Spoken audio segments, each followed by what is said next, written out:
Easy at all. You can just lay there awake thinking, oh, what's a few more minutes in bed? It won't matter much anyway. Wrong. It does matter. It will matter. Now, how easy is it to get up in the morning when you're pouring it on, doing the best you can, anxious to get going, make progress toward your dreams? It's a whole different story. When you're resting to renew your reserves, it's much different than resting to avoid your day.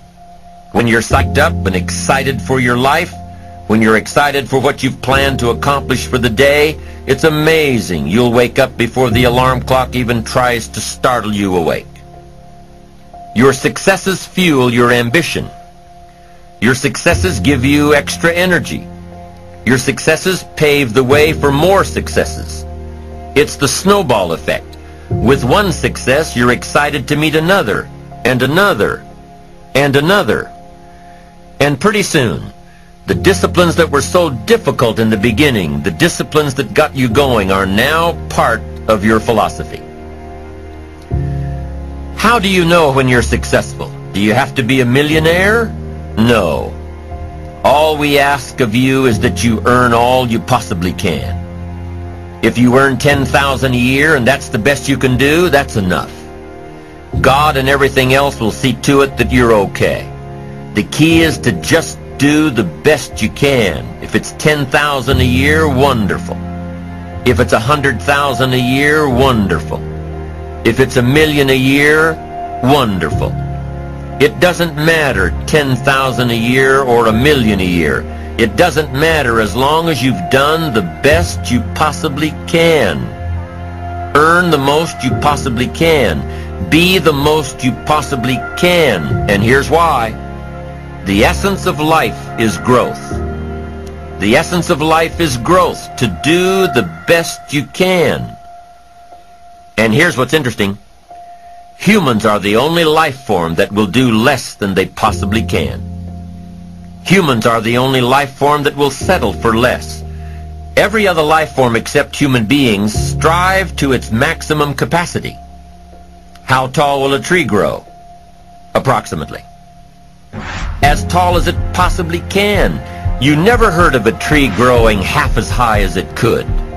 No, trees don't grow half. Trees send their roots down as deep as possible, stretch their limbs up as high as possible, produce every leaf possible and every fruit possible. As a matter of fact, you never heard of a human physically growing half. We keep growing until we're done. Now that's a part of life we can't control. It's genetically coded. And that's probably why we keep growing till we're done.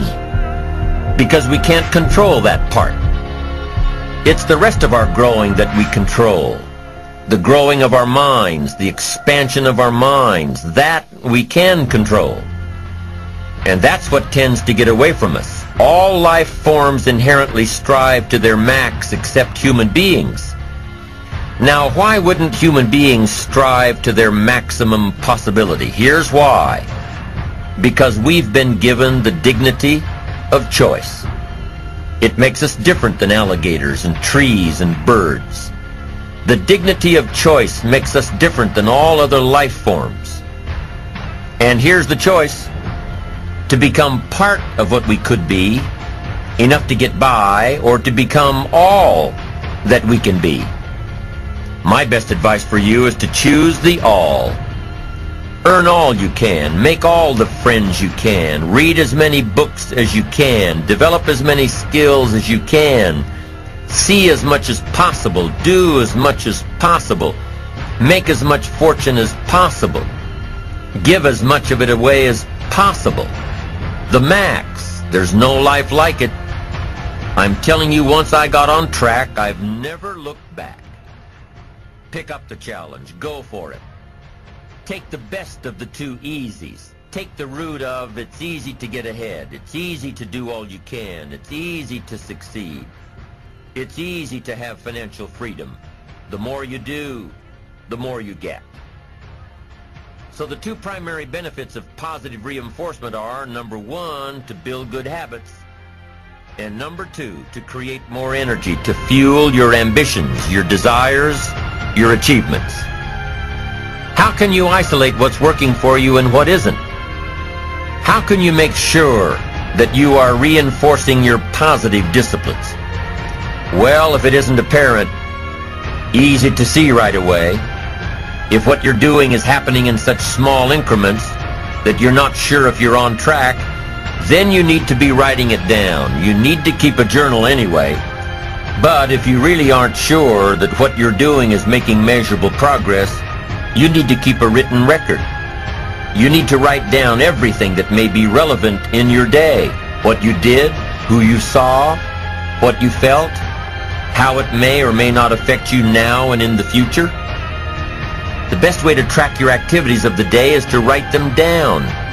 The best way to track your activities of the week is to write them down. The best way to analyze your progress through the year is to have written it down. Why? So you can look back on it.